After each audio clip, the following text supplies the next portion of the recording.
YouTube, what is up? James, MTG Biggie here, and I know you guys are probably thinking, where the hell have I been? And truth be told, I haven't been around on the YouTube too much lately because I've been very busy with work, and also I've been busy focusing on playing more Magic, believe it or not. I've taken some time lately. Those may have heard about the PPTQ I went to like a month or so ago. Well, I've been playing a little bit more Modern and practicing some Standard online, preparing for another PPTQ that I played in yesterday. And at this PPTQ, I was worried about what deck to bring. I haven't played a lot of Standard lately. All my friends are swearing on Teamer Energy or Sultai Energy. And, I mean, looking at the results of the Pro Tour and Grand Prix lately, it's a lot of energy, a lot of mono red, quite a bit of God's Pharaoh Gift. I had a friend place 16th with the God's Pharaoh Gift at GP Atlanta. So that deck, very solid. But I wanted to play something different. I wanted to play something I enjoy. I'm the sort that will maybe not play the best deck in the format in favor of playing a deck that I like. That's why I play Death and Taxes in every other format. That's why I usually pick a deck maybe a little off the beaten path or maybe in the tier 2 if it fits something I want to be doing. I have this weird thing where like I don't have nearly as much fun if I'm playing decks that are good if they're not decks I enjoy. And sometimes those things line up. A deck will be very good or the best deck, and I'll also enjoy it quite a bit. That happened quite a bit in the old like Konstantar era Standard with Jeskai, which I think was close to the best deck, if not the best deck for a little bit. And also my favorite deck, and I enjoyed playing it quite a bit. So this time around, I had no idea what I was going to do. I was going to take possibly the Esper build that I made for the channel and try to see how that went. And after a lot of thinking and some like reflecting on the deck and testing with the deck and tweaking with the deck, I decided against it. So I was looking for a list and a deck that was something that fit in more with what I wanted to do, and I found it. There was a version of this deck at the Pro Tour that was very successful but did not make top 8 because of the players that played it did not have good limited records in draft. So it didn't get really much camera time or much hype during the Pro Tour or right after. And then I think that list had been improved upon by some folks on Magic Online. So I found a list on Magic Online that went 5-0, and I took that list and kept it almost the same, about 74 or 73 of the 75 the same. And what I landed on and what I brought to the PPTQ was this, blue-white cycling. For those who care about this sort of thing, it's $67 online, $168 in paper, so not too unreasonable for a standard deck. And what this deck does is you have an engine of Drakehaven. For those who remember, 3 mana. Every time you cycle or discard, you can pay a colorless and create a 2/2 Drake with flying. An Abandoned Sarcophagus, which I did not know this card existed until this deck came out. It's a 3 mana artifact. You can cast your non-land cards with cycling from your graveyard, and if a card with cycling would be put into your graveyard from anywhere and it was not cycled, you exile it instead. So the cards that you have in the deck that you cycle, you get to play later on in the late game out of your graveyard for free just for playing this artifact. And I know that like a lot of decks are running a Braid now, and a Braid's sort of everywhere as a response to the God's Pharaoh Gift decks.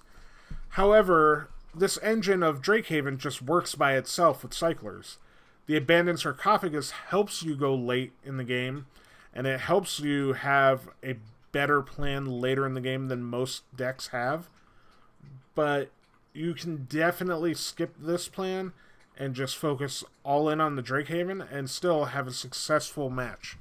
About 50% of the games I play, I don't even worry about Sarcophagus, or I don't find it, or something like that, or it gets killed immediately, and I still just grind them out with Drakehaven.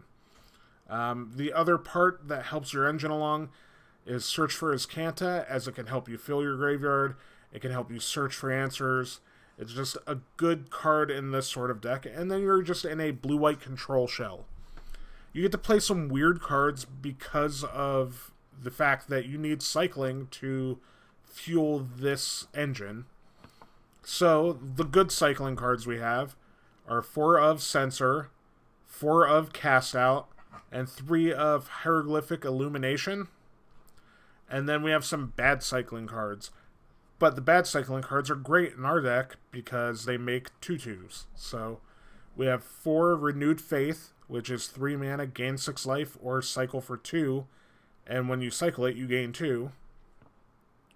We have Dejeru's Renunciation, which took me like 10 minutes to figure out how to pronounce.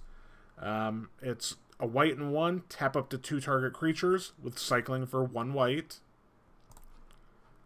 Then we have Curator of Mysteries, which is a 4 mana 4/4 flying, and it has on it, whenever you cycle or discard another card, you get to scry 1, and it itself cycles, which is actually pretty insane in our deck.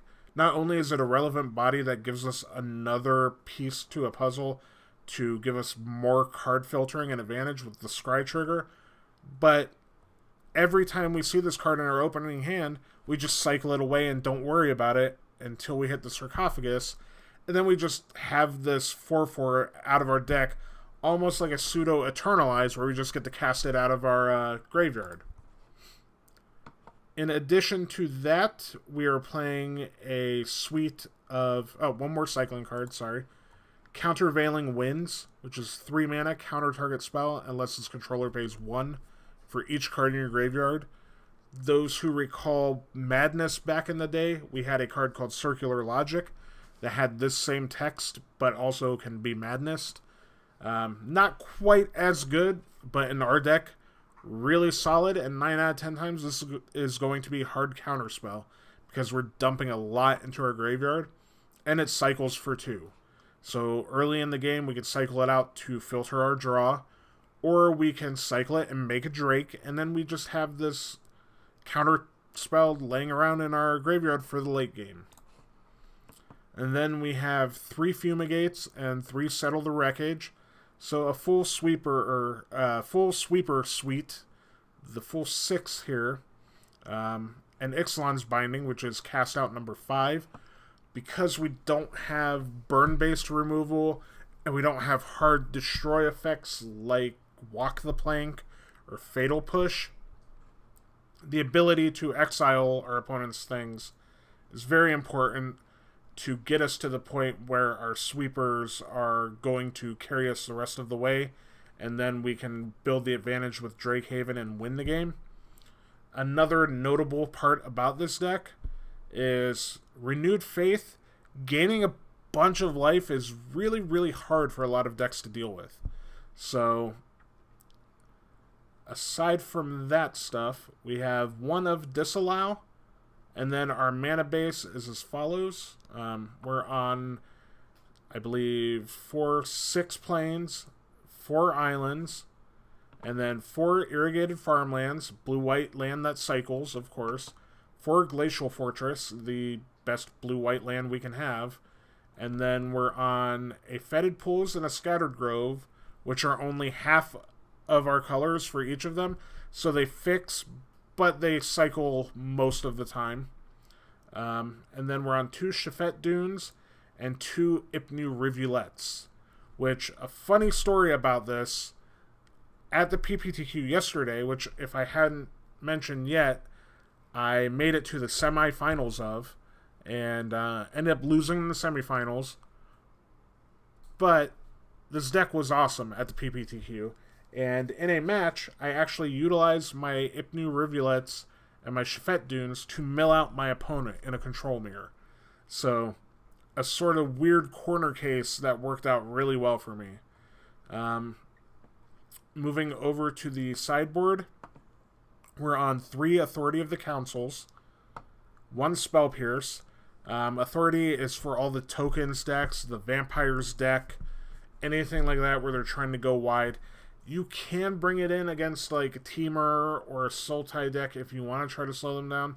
I don't think it's great in those matchups. This is kind of the mono red, the tokens decks. That's where this card shines. And it's very good if you have the ability to cast it. I would play a bunch of them in your sideboard. We have a Spell Pierce. We have 2 Sunscourge Champions. Again, for the burn matchup, it puts a relevant body on the ground and gains you some life coming and going. You can eternalize it, and it can be very hard for burn to deal with. 2 Regal Caracals, which is another burn-heavy match card, or burn match relevant card. I also do bring the Caracal in against Temur and against Sultai sometimes, just because game 1, they're convinced, after they see the Drakehaven engine, that is your win condition. So having an additional way to win the game, an additional way to stay alive while you're working out your engine, is really relevant in those matchups. And against burn or mono red, this card's insanely great. We have 3 more countervailing wins for the Control Mirror and a second Disallow. We have the 2nd Ixalan's Binding. I bring this in against Sultai, against Temur Energy, against decks that have like big hitters, like knockout punch hitters, your Glory Bringers, various Planeswalkers, Vraskas, Chandras, stuff like that. This card's great against. One more, Settle the Wreckage, which actually in my list at the PPTQ, I did not have the 4th Settle, so I used a 4th Fumigate. It worked out fine. I only boarded it in 1 round. And then 1 of Torrential Gearhulk, just as an additional win condition, because oftentimes if decks have access to enchantment removal after game 1, they're going to board it in, and your Drakehaven Sarcophagus engine becomes a little less reliable or a little more vulnerable, and thus we have the Gearhulk, so we can grind them down and then Gearhulk back like a Settle the Wreckage and just blow them out of the water when they don't see it coming. So that is the deck. And now the story of this PPTQ. I wanted to play something different, something cool, something that I like, something that spoke to me. And I found this list, and I decided to give it a shot, and because it's something that looked fun to me, I like the idea of having a grindy control deck with a win condition that's not Approach of the Second Sun necessarily. Although I do like the approach decks, I feel like less people have ways to deal with Drakehaven game 1. And oftentimes they don't take it seriously. You could sneak one of these in on turn 3, game 1, against most people. They don't see a turn 3 threat the same way they see like Approach of the Second Sun. And a lot of people were fooled until they saw, you know, the weird cycling cards. The Renewed Faith, the Drakehaven, the Sarcophagus, the Curator. When you just start playing blue-white lands, and you're holding up control magic and stuff, and you're playing Search for Ascanthus, people think that you're playing Approach, which is another weird advantage that we just have with this deck. So my friends didn't really take me seriously, but I started testing the deck. I really liked it. I was doing well with it. I was beating Temur a lot, which was sort of the goal. So I took this deck to the PPTQ, and I went 4-1 in the Swiss. And if I do a quick round by round, round 1 I played against mono white vampires with Oketra's Monument and Adorned Procession or Anointed Procession, and I kind of crushed that player. The Settle the Wreckage and Fumigate package, having the full 6 here, was absurd against him. And the Renewed Faith kept me gaining enough life and alive long enough just to fly over the top of what he was doing. He went really, really wide a handful of times and would attack right into Settled Wreckage, which you kind of have to with his deck, so it's not improper, but because he's just attacking with a bunch of tokens and dorks, you kind of have to. So you got Settle the Wreckage a bunch, and then we go wider, and then you would Fumigate, and I would gain like 1,000,000 life. I think the most I gained off of Fumigate was like 12 or 14, and I just grinded him out. And then the second game, I boarded in the Authorities, and his stuff was coming in tapped, and I had Regal Caracals as well, so I can go a little wide, and the same thing just happened. I kind of sweepered him out of the game. Round 2, I took my only loss in the Swiss to Sultai Energy. I won game 1. Or no, he won game 1, I won game 2, and then game 3, I had an awkward draw with my lands, and he had 2 Glint Sleeve Siphoners that were uncontested, that drew him into a whole mess of negates and stuff, and then he had like a multiple Winding Constrictor draw, and I just couldn't handle it. So that was that. I kept kind of a shaky 7. I mean, I had a couple lands and awkward spells, and I didn't get there. I didn't have enough cycling synergy going on early. Round 3, I played the Mirror Match, and Mirror Match in that my opponent was on blue-white control, but he was not on the Drakehaven package. He was on all Eternalize and Embalm creatures, so he had like the double strike cat guy that you can Eternalize. He had Champion of Wits, he had Sunscourge Champion main deck, and a bunch of value creatures that his whole plan was just to play early, chump block with, gain some life. Until late game, he can just reanimate them and put tokens into play, Embalmed or Eternalized. His deck was really sweet, and our first game was like 40 minutes long. And at the end of that game, he was at like 89 life, and I was at like 13, and I would have died had I not seen the line of milling him out. I had 2 Shifet Dunes in play and 2 Ipnu Rivulets in play, and he passed a turn, and I saw this, and I was like, before my turn, or before your end step, can I count your library? So I counted, and he had 15 cards in his library. So on his end step, I just sack a Shifet Dunes to a Rivulet, mill him 4, sack the second Shifet Dunes to the Rivulet, mill him 4, and then on my turn, untap and sack the 2 Rivulets and mill him for the final 7 cards of his deck. And then game 2, I boarded in the Gear Hulk and the, I believe the Caracals, and just made enough blockers to block my way out of that game and keep myself alive, and we just went to time and turns, and he couldn't kill me, so I won that matchup. And round, was that 4, I played against Teamer, and I got paired down to an opponent that was at 1 and 2, and I was at 2 and 1, and I won game 1, and it took a while, and then game 2, we came down to turns, and he won the game in what would have been turns or whatever, so we would have had a draw. Luckily, my opponent was cool enough to concede to me and give me the win, because him going 1-2-1 still keeps him out of the running for it. Me going 3-1 definitely keeps me alive for it, whereas me going 2-1-1 would put me at a way, way worse of a chance to making top 8.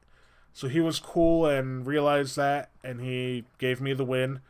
I think if we played a third game, I would have been fine. I could have won it. I mean, obviously it can go either way, but I feel this deck's really good against Teamer. And then round 5, I played against Teamer again, and I won. My opponent, who's a fairly new player, in game 1, I just kind of steamrolled him. In game 2, he had like the nut draw Cub into Cub, or Attune with Aether into Cub, and I stumbled on lands. And then in game 3, He mulliganed the 6 and kept a hand where he had a Rootbound Crag and a Ether Hub as his only lands, but he had 2 Servant of the Conduits, so he kept that hand and didn't see another land, and when he cast his first Servant, I censored it, and then when he cast his second one, after not hitting any more land drops, I casted it out on his end step, and then I just beat him down with 2 Curator of Mysteries. I just went runner Curators and just 4, 8, 12, and then finished them off. So that was my last round that got me into the top 8, and I was the second seed in the top 8. In the quarterfinals, I played against Teamer Energy again, and I kind of steamrolled him really bad. Like, it was extremely one-sided both games, and I just had answers to all his stuff, and he just could not deal with the Drakehaven. I boarded in the usual against him. I always board in Spell Pierce because they board in some number of negates, and then a couple more counter spells, and an Ixalan's Binding, and then we just go to work, and the Drakes got there. And then, in the semifinal, I lost, and the deck I lost to, I don't feel like I was prepared for, and that is another blue-white deck that is objectively a more powerful blue-white deck than what I'm doing, and that is blue-white God Pharaoh's Gift, and I got steamrolled, and I just wasn't ready for it. The original list I found had the colorless desert that exiles both graveyards, which I took out of the deck because I wanted more basics and I didn't want to exile graveyards often. Like, it's a very corner case card that I didn't feel was necessary, so I cut it. The card's in the deck for that matchup. I don't think it would have saved me either of those games, but that card's specifically to exile graveyards in preparation of getting crushed by God Pharaoh's Gift. Another card that I could consider that I did not have access to is the white 3-mana exile target enchantment or artifact card with cycling of 2. Again, the name escapes me because these aren't very common cards, the cycling stuff. That I will definitely consider main decking one of, at least, because you could cycle it away, so it has some utility there. And that definitely sideboarding more of. I have a lot of cards in here, and this list in general has a lot of cards dedicated to mono red, and I didn't see mono red once at the PPTQ. So I would consider trimming maybe like a Sun Scourge champion and perhaps like another counter spell like the Countervailing Winds for 2 of some sort of artifact or graveyard hate. But that's it. I made some money. It was a 1K PPTQ. And I almost got there with a deck that nobody saw coming. The whole time, people were like, wait, what? And every time I cast this card, without fail, everybody had to pick it up, read it again, and then finally be like, okay, so this is how it works. And then I would clarify, yes, this is how it works. You know, whenever I cycle something, I get to play it again later. Whenever I don't cycle it, it goes to exile. So, people were actually kind of impressed with the deck. Every opponent I had, at the very least, was like, that's really cool. It's not an original idea. It's been out there, but kind of under the radar. And it kind of still is. And I know by posting this video and being informative, and I know people are going to pick up on this. I'm going to continue playing with this deck. I know that there's another PPTQ coming up next month that I'm going to try to go to, but I'm going to try to have some new tech. I'm not going to discuss the tech that I have other than the sideboard plan for the God Pharaoh's Gift deck, but I've been playing around with some ideas. The deck is sweet. If you're interested in playing a cool, different deck and you don't want to play the norm, and you want to win games, this deck is totally for you. If your meta at your local game store at F&M is a bunch of Teamer, this deck is for you, because this deck kind of crushes that deck. I mean, clearly you can lose a match, but I feel we're probably favorite at least 60-40 to Teamer, and not a lot of people will be prepared for you, at least right now. When this deck starts getting a little more hype, which I think it deserves, maybe. But until then, if you want to check out a cool deck, definitely play some blue-white cycling. I recommend it. Either way, guys, I know this went a little bit long, but I appreciate it, and I will be back hopefully sooner than later with some more content and some more videos. And if you want to hear more about the cycling deck, I will update it as I go and update how it goes for the next few tournaments I play with it. Because like Drake Haven creates Drakes, and like the rapper Drake said, this deck kind of started from the bottom, and now it's here, and it's really good. So, you know, YOLO and all the other Drake puns I can make, play some cycling, have some fun, and enjoy, and I'll talk to you guys again very soon.